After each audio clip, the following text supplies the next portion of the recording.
Badass of the Week is produced by High Five Content. July 29, the year 1014. The Bulgar army has been ravaging the Byzantine Empire for decades, dating back to the reign of their mighty Khan, Krum the Horrible, who drank wine from the skull of a slain Byzantine emperor. These ferocious horse warriors have been a force to be reckoned with. The man marching a Byzantine army against them, Emperor Basil II, has already been defeated by the Bulgars once. Just a few years ago, his forces were crushed so severely that he was nearly deposed as emperor. But now he is back. He has regrouped, retaken his throne, defeated his rivals in the Byzantine court, and now he returns to Bulgaria for vengeance. And this time, he's brought help in the form of 7,000 blood-raging Viking berserkers.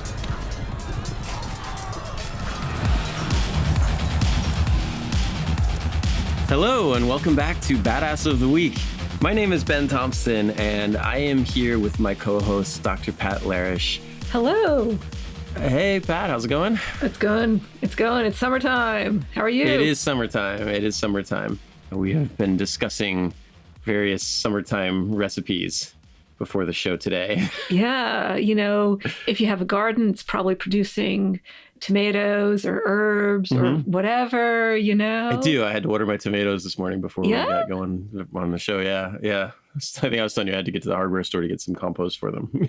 Oh, yeah. With tomatoes, you can make a nice caprese salad, like some mozzarella, some olive oil, some basil, Yeah. And that kind of got us talking a little bit about what we're going to talk about today. A little bit. So, it's summertime. It's, kind of good for the Mediterranean diet. A nice light, a tabbouleh with some Bulgar wheat, perhaps. Put a little bit of basil in there. And that is our attempt to transition into Byzantine history, and particularly the stories we want to tell today, which is about a king named Basil a Byzantine emperor named Basil the Bulgar Slayer and Khan Krum the Horrible of the Bulgars. Yeah. So not necessarily Bulgar, but yes, we're gonna have more basil than an Olive Garden.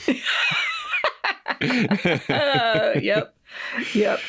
Yeah, and that's kind of Byzantine history in general. They have so many basils. He's the second, but there's going to be like 15 basils or something. Yeah, and those are just the emperors, and then you also have just people who are not literally emperor also being called Basil, Yes. Yeah. Yes. Yeah. So that will pop up a lot. And the name Basil, like, we might think of it as, I don't know, kind of a fuddy-duddy sort of name, like, oh, it's the name of the character played by John Cleese in Fawlty Towers. You're like, oh, Basil, But it's a common name in the period we're going to be talking about, and it's from a Greek adjective meaning royal or kingly. So the word for king is basileus or vasilevs, depending on pronounced differently depending on which period you're in. Yeah. And the herb basil, which some of you might have growing in your garden, was called that because it was like a kingly herb, or the herb of kings. Oh, wow. Yeah. Okay. I mean, it is in fancy food. I do encounter it a lot in fancy food, so I could see that. Bulgar wheat is not named for the Bulgars, though. No, Bulgars, it's not. Yeah. You said that there was a different etymology there. Yeah. And Bulgars, the people, are... I've encountered a few different explanations for the name. Maybe they're named after the Volga River where they used to live. It may be that in some Turkic language, because the original Bulgars were actually Turkic, were called Bulgar because there's a word in Turkic that means mixed, and the Bulgars were of mixed origins. But Bulgar wheat is Turkish, so maybe we can make that random assumption. Maybe that random... we're going to make a loose association here. Sure. While we're talking about loose associations and various foods and dishes we can make this, all this... With your Mediterranean diet, we can do what Krum the Horrible did and drink lemonade from the skulls of our enemies alongside our delicious tabbouleh with the herb of kings on top. Yeah. Yeah. So you're going to tell us about Krum and... We're going to talk about Krum the Horrible. We're going to talk about the Bulgars. Yes. And we're going to talk about Basil the Bulgar Slayer. Yes. So we have a lot of Byzantine history to cover here, and it will be Byzantine because there are a lot of twists and turns along the way and a lot of interesting historical tidbits that we're going to get into. But yes, so if you are interested in if the names Krum the Horrible and Basil the Bulgar Slayer don't entice you, then I really don't know what else we have to offer you with this episode. But if those things sound cool to you, stay tuned. And after these messages, we are going to talk about both these guys.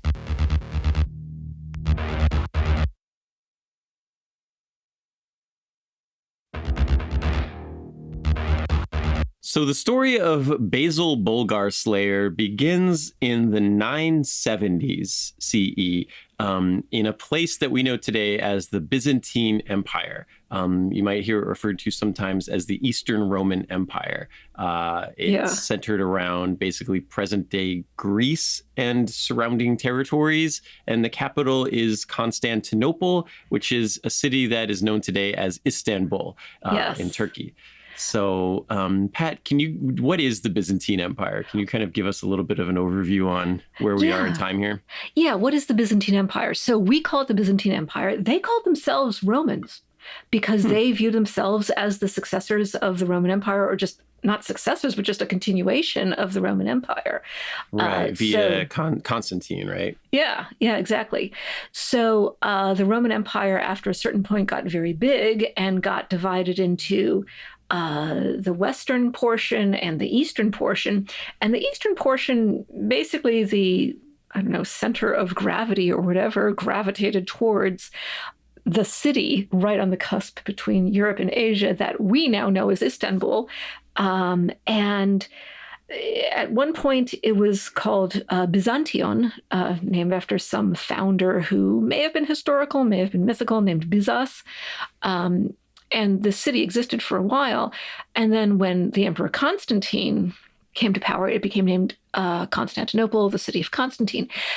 And we call it Byzantium and the Byzantine Empire because in a way it's easier for us to clarify that, okay, this is this phase of the empire.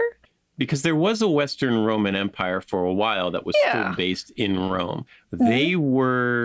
Rome was sacked in 476 by the Vandals and then is having hard times, right? Has been having hard times and is kind of struggling in 970. It doesn't exist in the way that, we think of the Roman Empire, and it is significantly weaker than Byzantium. Yes. By this point in time, for a long time now, for several centuries, the official state religion has been Christianity, which is actually an Orthodox version of Christianity.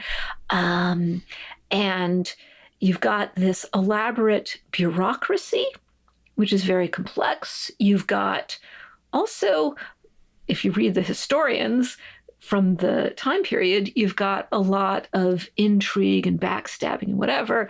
And so what with one thing and another, the word Byzantine, maybe with a lowercase b, comes to mean like really complex and full of intrigue. Yeah, intrigue and danger. Yes. Which is the world that Basil is growing up in. So Basil in 976 ish, he's a successor in a long line of Byzantine emperors. The Byzantine Empire has existed for a while, but what is the world like for Basil as he's growing up? So Basil, he's growing up. He is, born into the imperial family. They're known as the Macedonian dynasty. I learned that there's a word for like a guy who was born. There's like a different name if you're born into being an emperor versus you take it or you inherit it. Well, not just born into being an emperor, but literally born in the imperial palace. So it's called porphyrogenitos or porphyrogenite if you're, porphyrogenitos is if you're a boy, porphyrogenite is if you're a girl. And it literally means if you were born into the purple, because there's this chamber that's all decorated in purple, because purple, for various reasons, was a very expensive color to decorate in. If you were porphyrogenitos, it meant that you were born, obviously you had to have been born after your dad became emperor. So this actually kind of becomes an issue at various points, not necessarily in our story, but in general. There are time periods where kids born before their dad becomes emperor don't have as much of a claim to the throne as kids born literally into the purple when their mom, the empress, is giving birth in this purple room, all fancy like. Yeah. Interesting. So when Basil is very, very small, and I mention that he's very, very small because things start happening when he's still in the single digits. When he's growing up, when he's tiny, the throne is actually split or shared between two different generals. One guy called Nikephoros II, who is of the Phocas family, and another guy called John I of the Tzimiskes family. Our boy Basil, whom I'm going to refer to as our boy Basil because there's more than one Basil in this story, becomes an emperor as a kid. Okay, so his father dies when he's pretty young. Yeah. And then these two guys are kind of regents, like co-regents? Yeah. There's another guy named Basil who is a grown-up, Basil Lekopenos, whom I'm going to refer to as either Lekopenos or the Chamberlain. So he was a Chamberlain, and he was appointed as sort of a guardian, regent, mentor type person, because if you have a kindergartner running around, they might need a little help running an empire, right? Yeah. Yeah. I don't want my 3.5-year-old to be in charge of anything. I order you as emperor to bring me more ice cream. Okay, honestly, that would simplify matters a lot if it's just about ice cream. But the thing is, when you're running an empire, it's never just about ice cream. Yeah, there is the whole tax reform thing and all that. Yeah.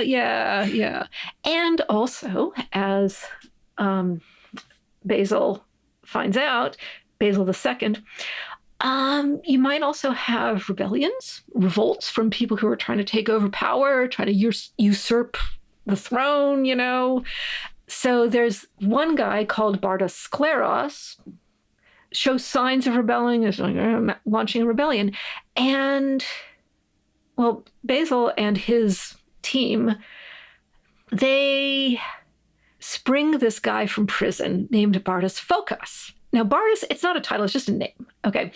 So this guy, Bardas Phocas, had been in prison, but they're like, okay, you're a general, you have skills. If we get you out of prison, will you help us launch a defense against this Skleros guy who is trying to revolt? So, okay, sure. So he defeats Skleros, at least for the moment. Okay, so this is where things get truly Byzantine with a lowercase b. They get like twisted and okay. And I will be honest, I don't feel like I have complete understanding of all the details. And you know what? I'm okay with that. I'm just going to roll with this. So, Phocas, the guy that they sprung from prison and defeats Skleros, the guy who is rebelling, Phocas himself decides to rebel. And after a certain point, Basil, our boy Basil, he was really feeling his oats. And so at a certain point, Lekopenos, the Chamberlain who was kind of his regent mentor guy, and Phocas, the guy they sprang from prison, and Skleros, the guy who's rebelling, those three actually team up against him. That's what he's facing at home. Okay, all right. So let me try to recap this. Yes. Okay. Let me try to parse what you're saying, and we can really kind of drive home that this is Byzantine politics in a nutshell, right? Yeah. This will be relevant to Basil throughout his life. Yes. The idea that like he cannot really trust anybody in his court, right? So allow me to try to summarize this, and please tell me if I've got it right. Basil is a little boy. His dad dies when he's very young. He inherits the emperorship. There are two guys currently running the throne, plus there's this mentor guy, the Chamberlain. Basil is like being groomed to be emperor, but at a certain point, he, I'm going to guess around like 14, 16, something like that. Yeah. He decides he wants to have a little bit more power, a little more control. He wants to kind of start moving into being the emperor. Yeah. There is a rebellion against him in 976 by Scleros. Mm-hmm. Basil needs help defeating this guy, so he springs some like war hero general out of prison who was imprisoned for some reason. Mm-hmm. Springs that guy from jail. That guy defeats Scleros, but then within a few years, that guy and Scleros are buddies, along with the Chamberlain who Basil is trying to wrest power from. And all three of these guys are fighting Basil, and he has to put all three of these guys down as a rebellion. So literally every person that was ever close to him has tried to rebel against him. Yes. Plus some people who were never for him in the first place. So this is what he's facing on the home front. Yes. Yeah. Yeah. Wow. Yeah. This is about more than ice cream, Ben. Yes. This seems like a kind of a problem. Yeah. Yeah. Yeah. So this is our boy Basil. And obviously, if we're featuring him on a Badass of the Week podcast, he has skills. So he's been amassing his own support. He's got this elite force of 6,000 warriors described as Scythians by one of my sources. This is the Byzantine historian Michael Psellos. And Ben, you're going to tell us a little bit more about them later. And these Scythians, this elite force, they put the smackdown on Phocas and his guys. As a side note, Phocas apparently had ignored the advice of his astrologer, who had advised Phocas to not wage war at this particular moment. And I'm kind of wondering if the astrologer is kind of looking at the stars, but also kind of just sort of thinking about, policy and strategy, but whatever. This is just a sidebar. Yeah. I think that's like a part of the job of an astrologer, right? Is kind of read the person and read the room. Yeah, exactly. Read the room. As much as you're reading the stars. Yeah. There's more than one planet out there. You can pick which planet, which constellation, you can talk about. So should listen to Olaf Krobone. Olaf Krobone was he converted Norway we did a podcast on him. Yeah. He converted the Vikings to Christianity, but they called him Krobone because he still respected the decisions of the astrologers who were casting bones and stuff. Yeah. Every leader needs a way to do a gut check, Mm-hmm. It's like, okay, how am I really feeling about this plan? Anyway. Yeah. The astrologer, whose name is lost to history, said, no, don't do this. But Phocas tries to rebel. And Basil puts the smackdown on Phocas. In fact, some of Phocas's own guys actually decide themselves to rebel against Phocas in turn. Like they're wheels within wheels or something. Yeah.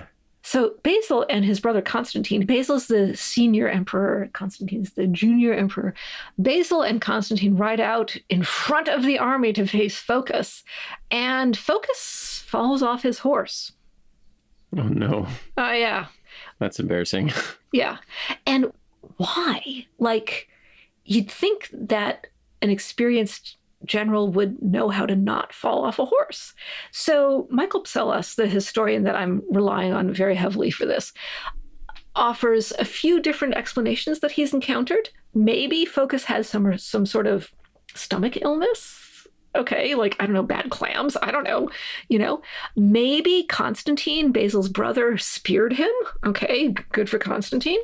Or Michael Psellos thinks this is the most likely. Maybe Basil actually managed to suborn Phocas's cupbearer, like bribe his cupbearer or something to poison Phocas. Oh. Yeah. That's clever. It's clever. It's devious. It's behind the scenes. It's very backstabby. It's very Byzantine. Yeah. Yes. And the poison, whatever the poison was, maybe started acting once Phocas was actually up and moving around. I don't know. I have to confess I'm not very up on the ways of poison. And I'm comfortable with that. Anyway, falls off his horse, and Basil's forces swarm focus. They chop him up into pieces. They chop off his head and bring it back to Basil. Awesome. Yeah. Yeah. And that's the end of focus. That's the end of focus. Yes. Yes. And our Basil becomes very wary of others now. He is thinking, okay, whom do I actually trust? Not very many people.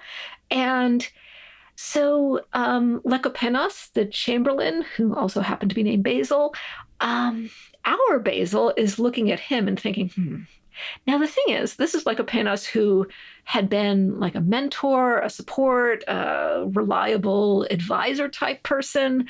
Basil is thinking, I don't trust him. And he supported that rebellion, right? You can't, allow him to. Okay, yeah, you have a point there. He's openly proven disloyal. Yes. Even though he was like your tutor and your babysitter for your au pair for a decade. Yeah. And, okay, honestly, if I were Basil II, Emperor of Byzantium, maybe I'd be worried about the same things. So he exiles him. Or he has been betrayed by every person who's ever cared about him. Exactly, or ever professed to care about him. So I think that changes you. Yeah. Don't hate the player, hate the game, So he exiles him. And also, and this seems kind of spiteful, honestly, he looks at this monastery that the Chamberlain, Basil the Chamberlain, had helped to found. Now, this monastery, do you want to know which saint this was dedicated to? I don't know. Saint Basil. Oh. Which happens to be the name shared by Basil the Chamberlain and also Basil II, our emperor, our guy that we're actually talking about. So he actually, it's a monastery, so you don't want to just bulldoze it. I mean, bulldozers hadn't been invented yet, but you don't want to just demolish it completely. But he does kind of strategically demolish and take down parts of it, honestly, out of spite. And I might be influenced by Michael Psellos, the Byzantine historian I've been looking at. He seems kind of sad about this. It's a monastery to the saint that has your own name, dude. Okay. But he's like, no. Okay, no. Yeah. From a PR standpoint and from just mostly from a PR standpoint, but also I guess from a religious standpoint, it's probably a bad idea. Maybe it's a bad idea. I don't know. So this is a turning point, and our Basil, not the Chamberlain, but our Basil, the Emperor, really starts focusing. He doesn't want anything to distract him from the difficult task of running such a big empire. And he actually really takes us down to the details. So he actually eschews bling. So he doesn't want to wear jewelry. He doesn't want to wear fancy clothing. He doesn't want anything that might distract him from focusing on how to run his empire. Yeah, and that's one thing about Basil that we're going to see consistently throughout his reign is that he is very focused on this stuff, right? Yep. He never gets married. He doesn't have a lot of big parties in the palace. He doesn't have all these. He's not opulent person, right? He almost never wears his crown unless it's a function, and he doesn't wear any jewelry of any kind. He just dresses like a soldier. When he goes out on campaign, even dating back to when he's fighting Phocas when he's pretty young, he rides with the army, which is pretty rare for a Byzantine emperor. Yes. That generally doesn't happen. Yeah. And so that's a kind of cool thing. And I love the he's there and he's out in the front with all the other guys. He's leading the army from the front as the emperor, but also if he doesn't think he's going to win, he's not above poisoning the enemy general to death or into massive humiliation. Exactly. Yeah. That's in his toolbox. It couldn't have been maybe Phocas could have pooped himself instead of just falling off his horse. But there's no it's extremely embarrassing for him. Yeah. And what a bad way for that guy to go down. Yeah. Because I imagine him being probably a pretty tough character. Yeah. And I mean, if the actual story is that he was poisoned, to be honest, that's a face-saving way of explaining why he fell off his horse. Like, oh golly, I was poisoned. Oh, you know. Yeah. And that's focus. So yeah, so this is Basil, and he's very focused, you know.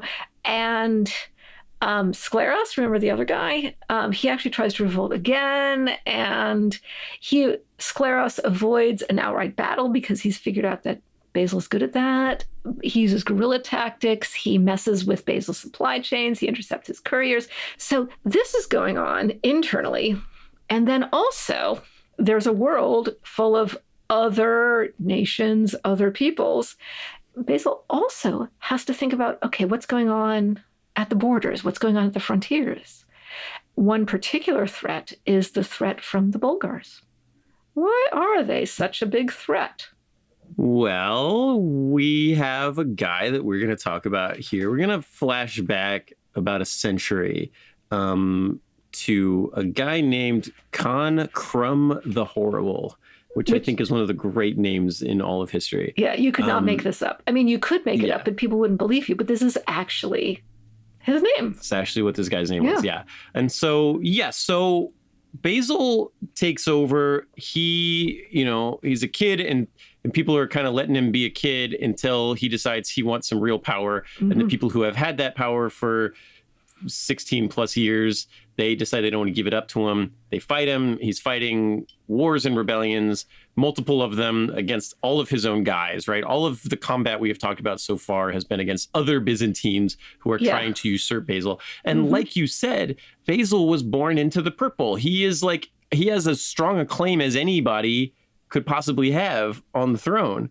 I think I get the impression he might not have been he's a pretty intense guy. He's pretty focused. And I get the impression he might not have been particularly likable as a person on a personal level. But there's also this power hungry dynamic of Byzantine culture where everything that he's fighting has been his own guys trying to stab him in the back or turn on him or rebel against him. But like you said, there is this world outside of Byzantium. There are empires to the east. There is the Fatimid dynasty in the Middle East. There are Turkic tribes. There are people in North Africa. There are kingdoms in Western Europe. And Byzantium at this time is among the wealthiest civilizations on Earth. Mm-hmm. And everybody wants a little cut of that. And if Byzantium appears weak, they become vulnerable for attack. And one of the big immediate threats to Basil is this group of people called the Bulgars. Yeah. And they live in a region that is basically present-day Bulgaria. But, it's worth mentioning that the Bulgars are not Bulgarians as we know them today. Yeah. This is a Turkic tribe of horse warriors, riding on horseback, shooting bow and arrow. Think like Attila the Hun. Mm-hmm. I think the Klingons from Star Trek draw a lot of imagery off of if you look at pictures of Khan Krum and the Bulgar warriors, there's some kind of some crossover there.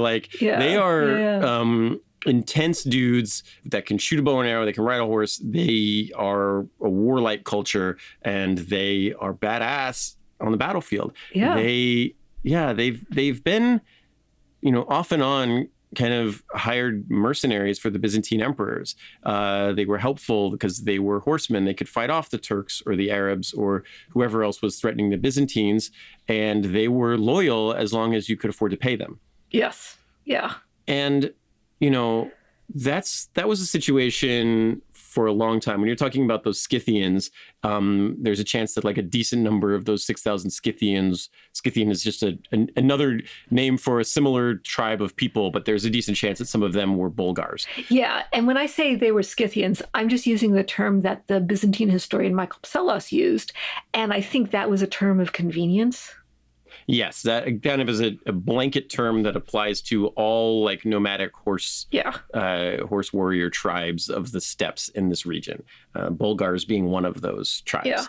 Yeah. And the Bulgars had this kind of relationship with Byzantium for a while. So if we want to flash back a little bit, we're going to go to 803. So we're going to go about 150 years before Basil. The Bulgars were kind of they were not an organized group. They were kind of a disorganized set of tribes. And this guy, Krum the Horrible, he's one of these like build an empire, skulls of your enemies kind of guys. He's remembered through history as Krum the Horrible, Krum the Terrible, Krum the Dreadful, all words that mean bad and scary. Synonyms, yep. Yeah.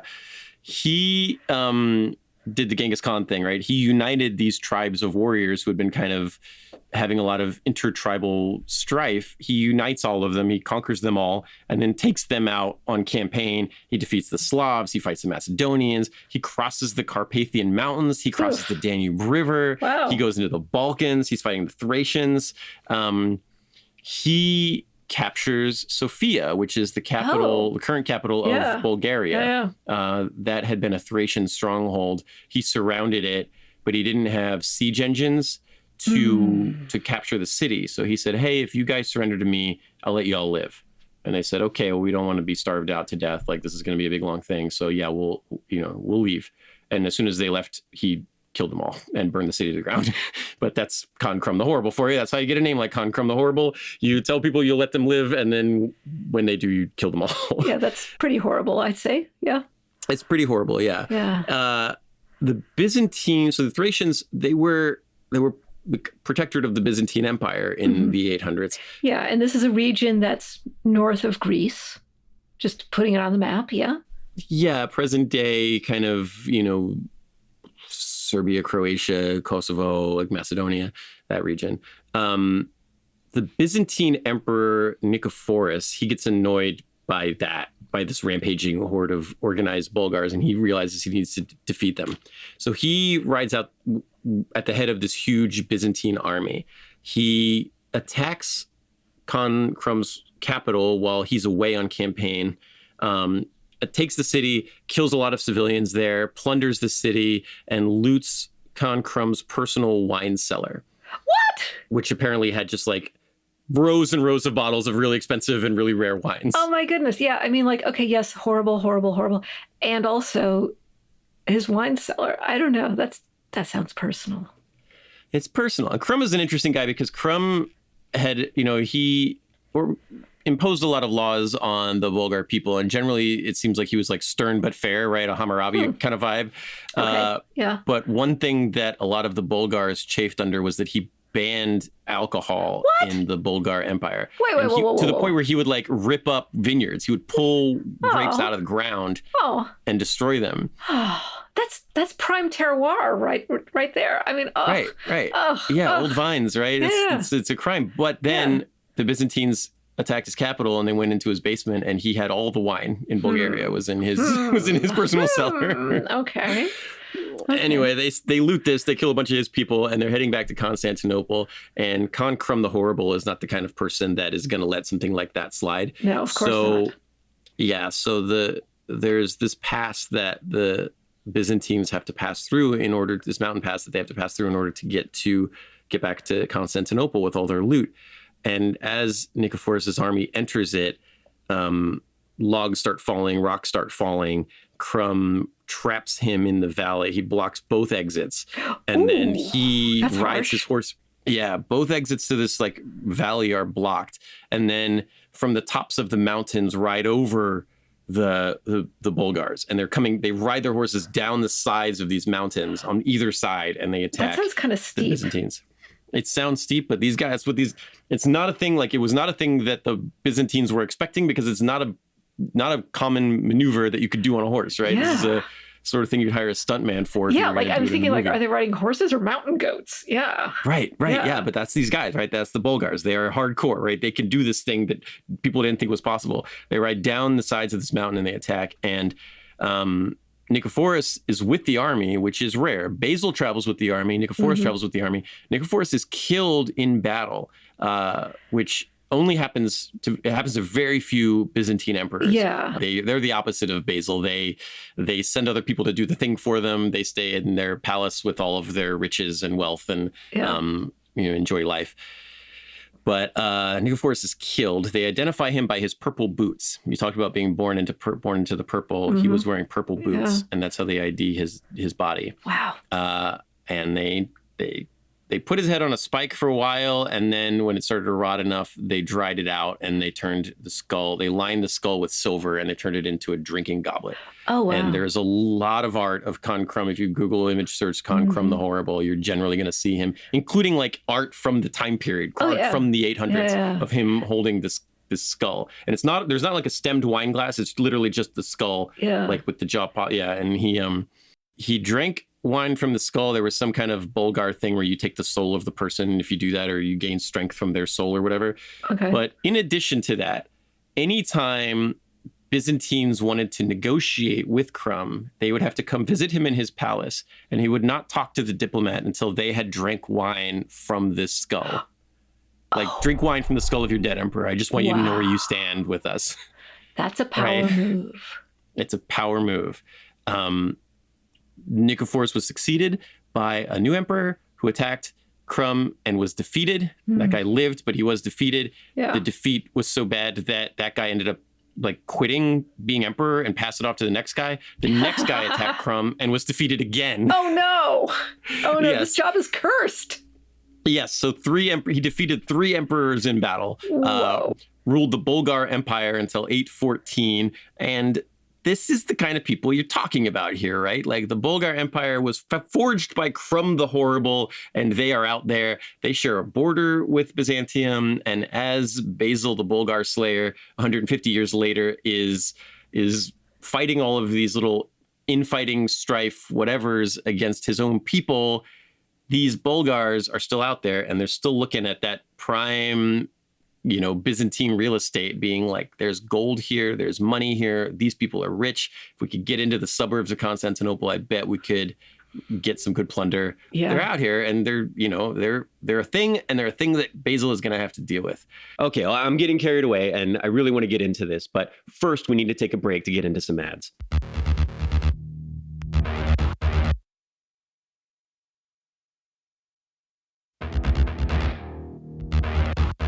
So, Pat, what are the Bulgars up to in 963, 150 years after Krum? What's the situation for them? So we've got Khan Krum from, like a century and a half ago. And in the meantime, there's been a change from being a Khan to being a Tsar, because in the middle 9th century, there was a change to Christianity. And I just mentioned this just because you'll notice that the names that I talk about are names from the Bible. So we've got this specific guy, Tsar Samuel. And Ben, when you and I were talking about this episode, you were like, Samuel? What kind of, like... Khan Krum the Horrible was replaced by Samuel. Yeah. Khan Samuel. Khan Sam. Yeah. And no offense to people named Sam, but like it just doesn't have the same ring as like Krum, the god of Conan the Barbarian was Krum, right? Like, So there's a big drop from like Khan Krum the Horrible to, Khan Samuel. But apparently this guy was actually pretty badass. He was pretty badass, and the Bulgarian Empire was practicing Orthodox Christianity at this time. So it makes sense that the names of the ruling family were derived from the Bible. And Samuel has brothers who have names, Moses, Aaron, these are all biblical names, Maybe political, right? Just they've been Christianized and that's it, right? I don't know. Yeah. You're just going with vibes. So Samuel, he was a Khan, but the Pope declares him Tsar of Bulgaria after he defeats Basil. So who is this Samuel guy? Who is Samuel? Well, okay, so he started off being a general when this guy named Boris was Tsar, and then Samuel becomes Tsar in his own right. And Samuel actually did a very good job of holding off the Byzantine Empire for quite some time. The region of Thrace, which you mentioned earlier, Ben, that was kind of a hot potato between Bulgaria, the Bulgarian Empire, and Byzantium, because it's kind of actually right in the middle, and it's this attractive region. Anyway, so at a certain point, there had been a sort of peace between the Bulgarian Empire and Byzantium for a while.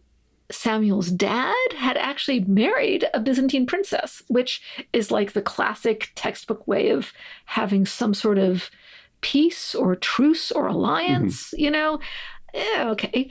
And as part of that whole negotiation, Samuel's dad had actually sent two of his sons, Boris and Roman, to Byzantium as honorary hostages, because that was a thing you did.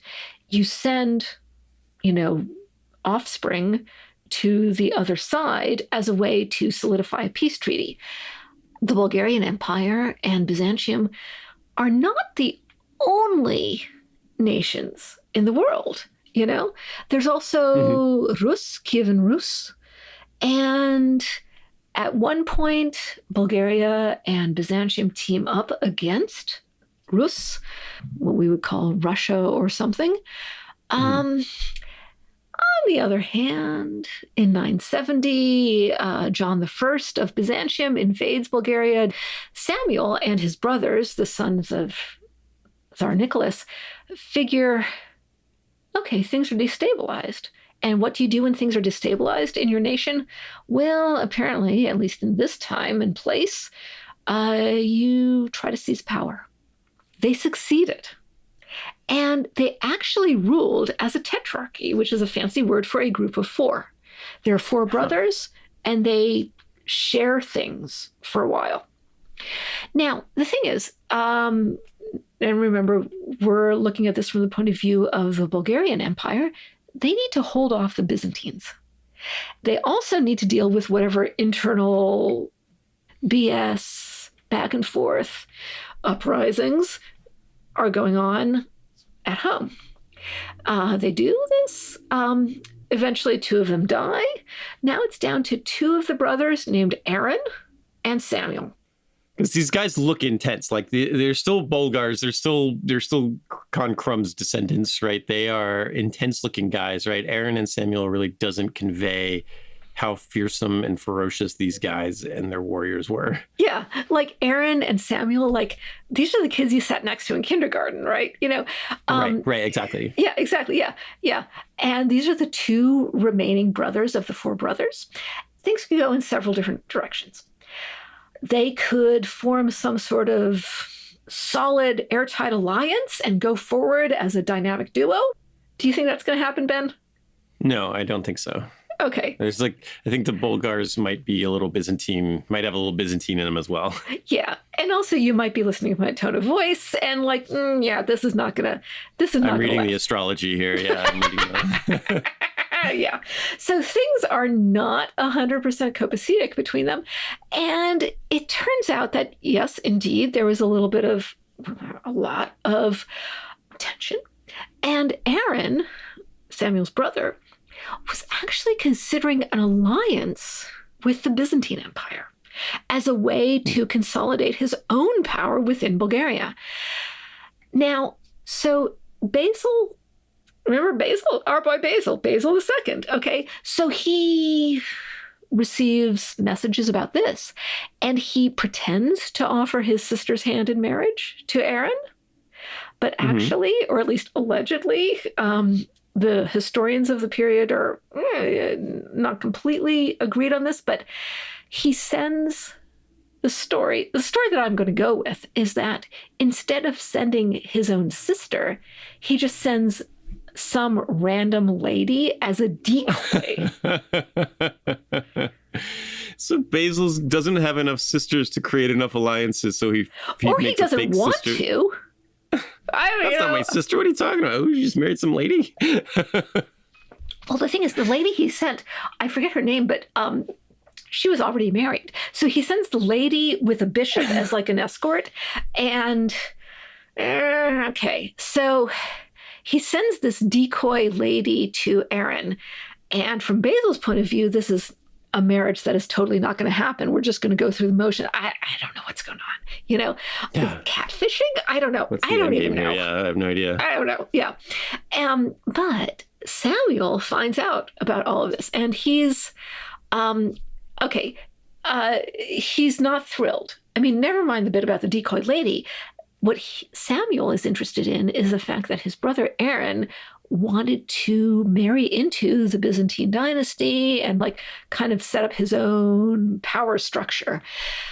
Samuel is like, Now, if you were a brother with another brother who was kind of doing political machinations, what would you do, Ben? I mean, maybe not you specifically, Ben, but like if you were role-playing Samuel, what would you do? I don't know. This is still the line of like making cups out of the skulls of your enemies, right? I feel like there's some of that coming. Okay, yeah. Like this is the world we're in. Yeah. Yeah. So Samuel kills off all of Aaron's family. He kills off his brother's family. Whoa. Except for one of his sons, just because one of Samuel's own sons, a guy named Gavril Radomir, pleaded with Samuel to spare his life. They were friends or something. Yeah. Like, Dad, this is my favorite cousin. I don't know. Yeah. And some historians think that Aaron may have actually lived for a few years after this, but we're going on vibes. So what is Samuel's vibe? Well, he is now the sole person to have power, and he does so very firmly. From Samuel's point of view, what's going on? He wants Bulgaria to be on top. He's looking at Byzantium, and in Byzantium, there is civil unrest going on, as we have discussed earlier. The Byzantines are distracted by infighting, and Samuel's like, okay, I'm going to let this telenovela happen, And Samuel is thinking, okay, they're distracted. While they're looking over there, why don't I try to take some territory? Why don't I try to take Thrace? Why don't I try to take continental Greece? Why don't I try to take the Peloponnese? And fortress after fortress falls to Samuel and the Bulgarian Empire. And in 977, Samuel has his eye on the fortress of Larissa in the region of Thessaly in Greece. And strategically, it's very important. It's on a lot of trade routes. He blockades it. He keeps blockading it. And the inhabitants of Larissa, who are Byzantines, they hold out for 6 years, which, okay, I want to say I respect that, okay? Yeah, that's a long time to hold out. It's a long time to hold out. And then finally, in 983, Samuel starves them so much that they are forced to surrender. He deports the population. He conscripts the adult males to fight in the Bulgarian army. Oh, God. And in response, Basil II, our boy Basil, sends troops to the region, but Samuel defeats them. Now, okay, so there's practical things that you do on the ground, and there's also power moves. Samuel takes holy relics from a church in Larissa, the Church of St. Achilleus of Larissa, and he moves them to an island in the Prespa region. One of his territories. Yes, exactly. Now, he's the leader of the Bulgarian Empire. Everything's coming up Samuel. Meanwhile, Basil is observing all this and thinking, this is not convenient. Basil's getting worried. And he's thinking, okay, I'm going to launch a campaign right into the heart of Bulgaria. So he heads for the town of Stredets, which is in the middle of the Bulgarian Empire, and he tries to distract Samuel from Greece. The Byzantine forces attack the city for 20 days. It's almost 3 weeks. But the Bulgarians in the town of Stredets, they come out, they fight back, they steal horses, they burn the Byzantines' siege equipment. That sucks. I mean, it sucks for Basil. So he recalls his army back to Thrace. And does this mean that Basil and his army get to quietly go back home? Nope. There are more Bulgarians lying in wait for Basil's army as they pass through Trajan's Gate, which is a fancy name for a mountain pass. How do you think that goes, Ben? Well, the last time a Byzantine army passed through a mountain pass trying to leave Bulgarian territory, Krum, kind of Thermopylite him. Yep. They Thermopylite them. Yep. They ambushed them. They shot them down as they were going through a narrow funnel. Yeah. Okay, so here's Basil's life up to this point. He is born into the purple. He is the legitimate and indisputable true heir to the Byzantine throne. He grows up with these regents who are overlooking every minute of his life and training him from his birth to be the emperor of Byzantium. When he is finally old enough to become the emperor, these people decide the same people that raised him turn on him and fight against him because they don't want to relinquish their power. Yeah. He has to defeat these guys in battle. He exiles some of them. He imprisons others. He kills others. He eventually takes over, and once he's solidified those borders, he's immediately getting notifications that this Khan Samuel of the Bulgars, the Bulgarian Empire, has been taking advantage of the internal strife in Byzantium, while Basil has been preoccupied with defeating his mentor, the Chamberlain, and Phocas and these other guys. The Bulgarian Empire is attacking Byzantine territory and destroying Byzantine fortresses and besieging Byzantine cities, killing their population, plundering, looting. And, once he's kind of solidified his internal problems, he decides he needs to go out and fight these Bulgars. And so he rides out there, but it turns out that Samuel is, a little bit more badass than Basil was expecting. Mm-hmm. He is defeated. He loses Larissa. He is defeated trying to besiege the Bulgarian cities. And then as he is kind of limping home dejectedly, he gets ambushed, just like Krum the Horrible did to Basil's previous emperor that he is succeeding. And then it gets worse for Basil II. So he's been fighting his whole life. And then he thought he was set up his whole life. And then he's been fighting from the moment he tried to take over. His army is defeated. His cities are being lost. Larissa was a huge blow to the Byzantine Empire. Mm-hmm. Basil returns to Constantinople, and do you remember those guys that kept messing with him, that kept fighting him, and he exiled them?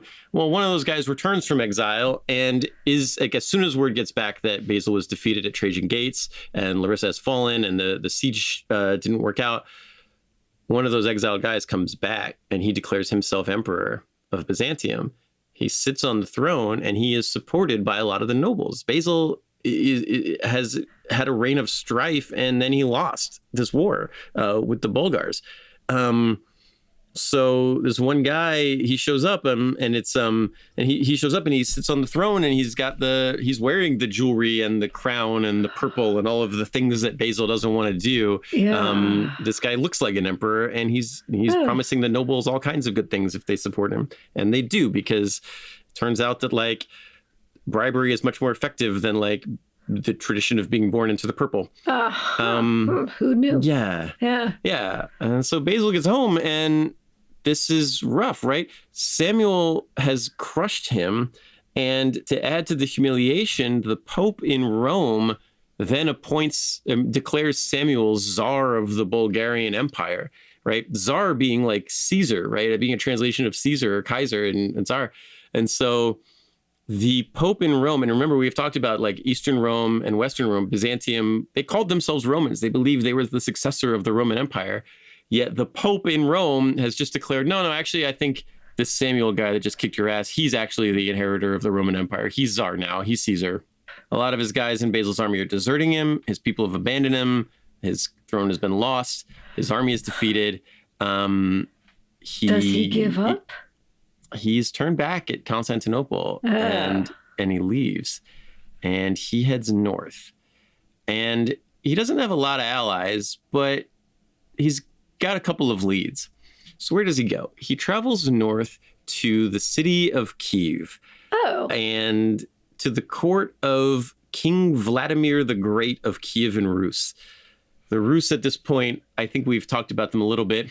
And King Vladimir the Great is Saint Olya of Kiev's grandson. Okay. So if you remember the St. Olya story with the burning the cities to the ground and all of that, there was, I think, people drinking out of cups made from skulls in that story as well.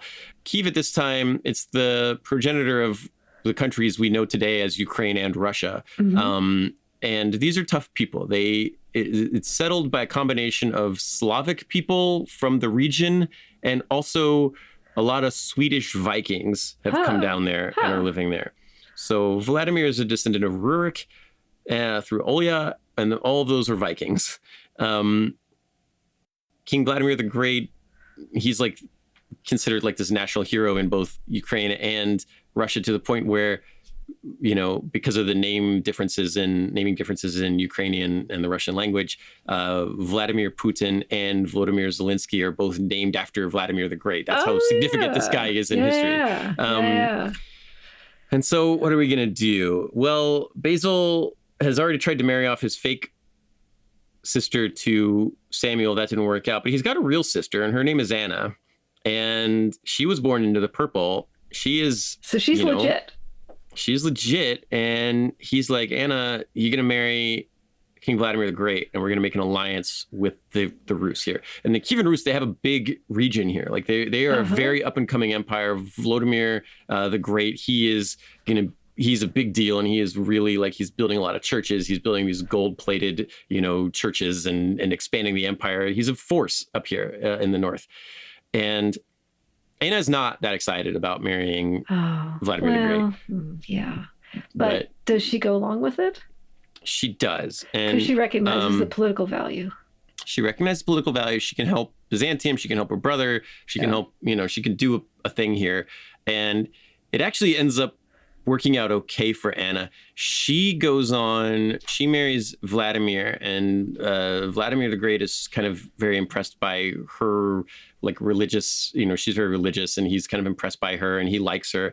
And she is sometimes cited as one of the reasons why he converts to Christianity. And by extension, like, because Olya was converted to Christianity as a kind of a political move, but Vladimir the Great, he converts to Christianity and converts the national religion of Kievan Rus to Orthodox Christianity. So that's a big deal. The Russian Orthodox Church and the Ukrainian Orthodox Church both trace back to Vladimir the Great, who might have been pretty strongly influenced by his wife Anna, who was the sister of Basil II. Okay. She goes on. She's probably the mother of Yaroslav the Wise, who's one of the famous rulers of Kievan Rus. He appears on both Volodymyr and Yaroslav the Wise appear on money in both Russia and Ukraine.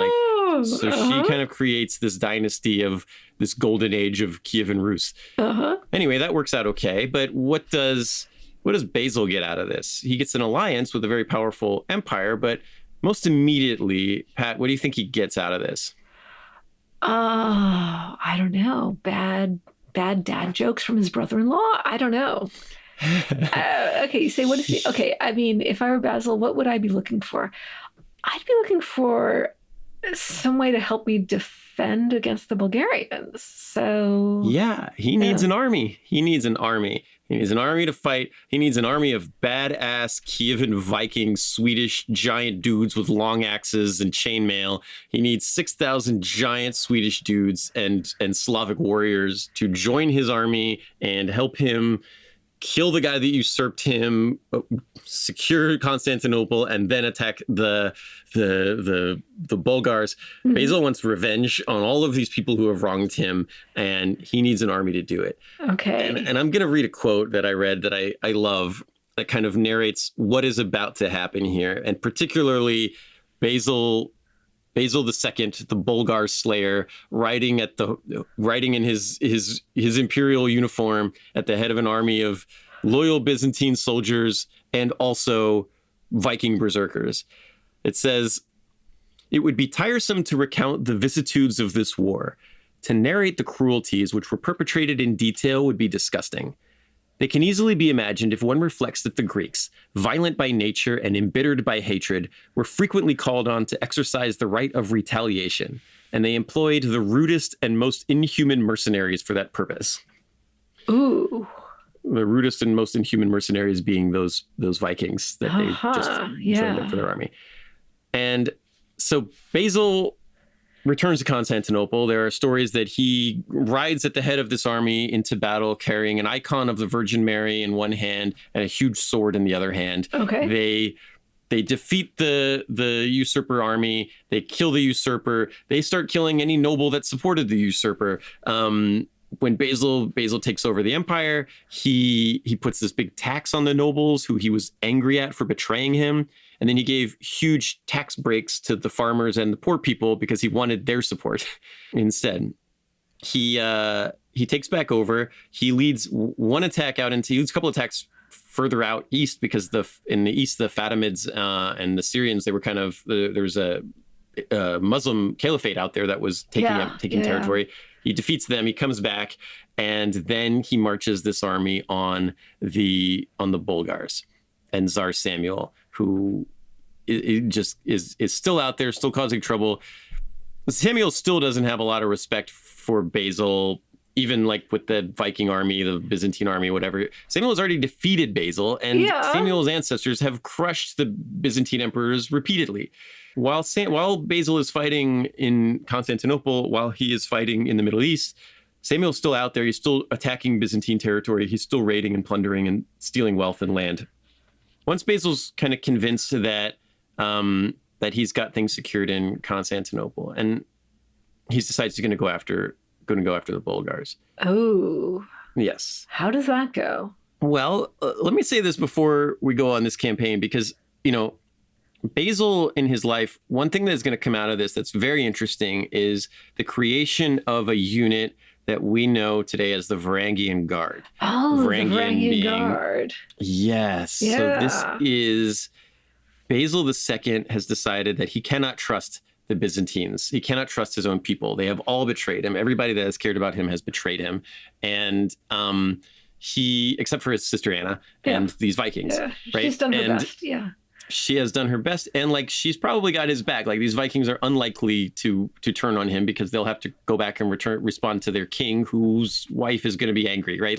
There's a whole this is a solid alliance, and Yaroslav the Wise isn't going to make his mom mad, and but Basil can't trust these Byzantines because they keep betraying him. So he creates this bodyguard of Vikings that will follow him around as his personal bodyguard forever. And the Varangian Guard will remain as a thing that is constantly a part of the Byzantine Empire for hundreds of years after this. You said, Pat, you saw the carving in the Hagia Sophia. These guys were all like the Vikings. For the Vikings, it was awesome because the Vikings, they were from this area that didn't have, once this kind of becomes well known, Vikings, not just from Kievan Rus, but also from Norway, Denmark, Sweden, Iceland, even, they'll come out to be a part of this guard. They'll try out for it. They take the toughest guys in this guard. They follow the emperor around. They keep the peace in town. They occasionally get called in to fight, but they make a ton of money because they get paid really well. Yeah.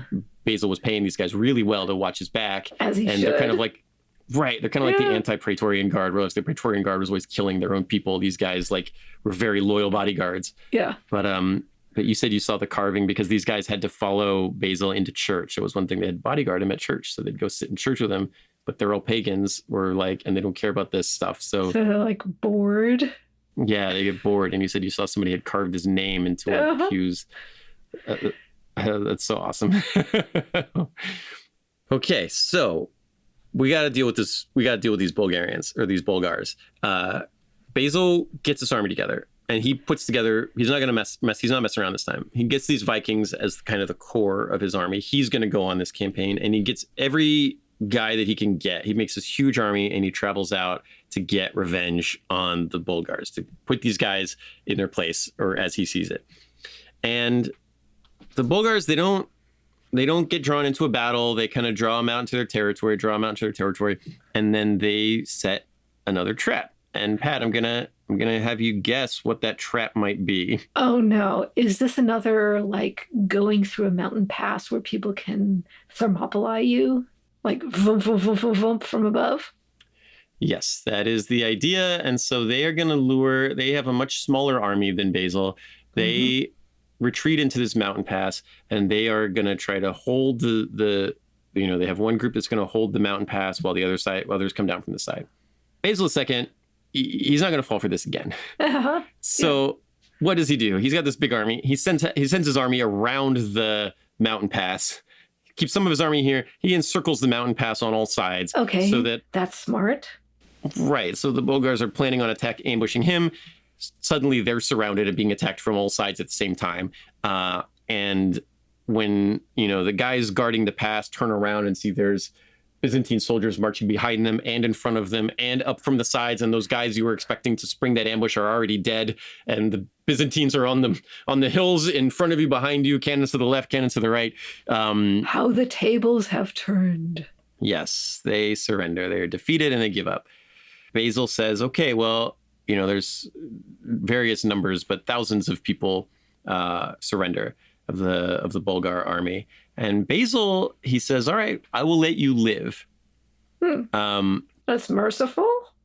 We'll see about that. He is called Basil the Bulgar Slayer, and here's why. Because he said, out of every 100 prisoners, I will allow one of you to keep one eye. Wait, the eyes out of everybody. Yeah. Whoa. So out of 100, he allows one eye. So that means 99 of them are going to be totally blinded. Completely blinded. Yeah, they stab the eyes out or burn them out with a poker. And one guy gets to keep one eye, and he has to lead the others home. That's harsh.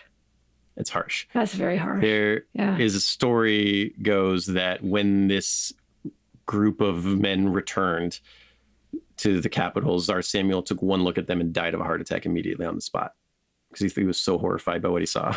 Oof. That's it, right? By 1018, the rest of the empire submits. Basil has taken over the Bulgar Empire. He's the Bulgar territory. The Bulgar Empire is now Byzantium. And interestingly, Basil, as for a guy who is so motivated by revenge, he is not a huge jerk to the Bulgar people after he subjugates them. He crushes their armies in an extremely violent and bloody and brutal way. But he makes the people of the Bulgar Empire full citizens of the Byzantine Empire with all the rights and privileges of a Byzantine citizen. They're not like a subjugated. They're not being dominated. They are citizens. And one thing that I love is that he gives the nobility of the Bulgar Empire. He moves a lot of them to Constantinople to replace those Byzantine nobles that he killed because they didn't support him. So I love the idea that he conquers the Bulgars. This is what I did to your people. It's kind of the drinking out of the skull thing that Krum was doing. It's like, I've defeated you. Now I'm going to promote you. You're going to be rich and powerful. You're going to get this guy's estate. I killed this guy because he was disloyal to me, but you can have his estate now. But just remember who you're dealing with and what I gave you and what I'll do if you don't obey me. And there's a certain logic to it. Sure. I think the point was made pretty clearly. Mm-hmm. And the territories of the Bulgar Empire and the Bulgarians, they remain part of the Byzantine Empire for the next 170 years. So that's something. He absorbs the Bulgars into Byzantium, and they will remain that way. And what we have said before is the Bulgars are not necessarily Bulgarians, but the Bulgarians are kind of a mix of the Bulgars and the Byzantines and all of this stuff, right? They're different, they're unique people.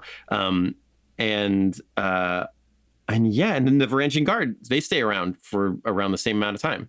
And so when we're talking about badass Byzantine emperors, right, there's, a lot of, the one that always comes to my mind is Basil II, the Bulgar Slayer, because he faced a lot of adversity early on. He defeated the people that, he was fighting internal strife. Then he was defeated. He was resourceful. He rebuilt his army. He came back. He had a second chance. He crushed his enemies at home and abroad, and then kind of created peace after that. He lives to be the age of 65. And he dies in 1025. But his reign is generally peaceful, but he's not kind of what you think about with the Byzantine emperor. He's not very fancy and backstabby and all of that stuff. He's just kind of wants to do his thing and solidify his empire. There is a great quote that I saw about Basil, and it goes, "No lonelier man ever occupied the Byzantine throne, and it is hardly surprising. Basil was coarse, boorish, and almost pathologically mean. He was, in short, deeply un-Byzantine. He cared only for the greatness of his empire. No wonder that in his hands it reached its apogee. Huh. So, that's Basil. Yeah, and that's the story for today. Yeah. Pat, thank you so much for sharing, for helping me get through this. Oh, yeah. Thanks for telling this. Thanks for helping us get through the Byzantine maze of all the complexity. And you said that Basil was not himself as Byzantine, but the thing is, he's in a Byzantine context, and there's a lot to keep track of. So, yeah. Yes, exactly. Yeah. Okay. Yeah, well, thank you guys so much for listening to this episode. We hope you liked it. If you do, please give us a like and post some nice stuff about our show on the internet, because it actually does help the show out, even though it doesn't seem like it might, but it does. It does, yeah. We could use it, yeah. Anyway, thank you guys so much for listening. We'll see you on the next one. And stay badass. Badass of the Week is produced by High Five Content. Executive producers are me, Ben Thompson, Dr. Patricia Larish, and Andrew Jacobs. Writing is by me and Pat. Story editing by Ian Jacobs. Mixing and music and sound design by Jude Brewer. Special thanks to Noel Brown at iHeartRadio. Badass of the Week is based on my website, badassoftheweek.com, where you can read all sorts of stories about other badasses. If you want to reach out with questions or ideas, you can email us at badasspodcast@badassoftheweek.com. If you like this podcast, please subscribe, follow, listen, and tell your friends and tell your enemies. And please leave us a rating. We'll be back next week with another one.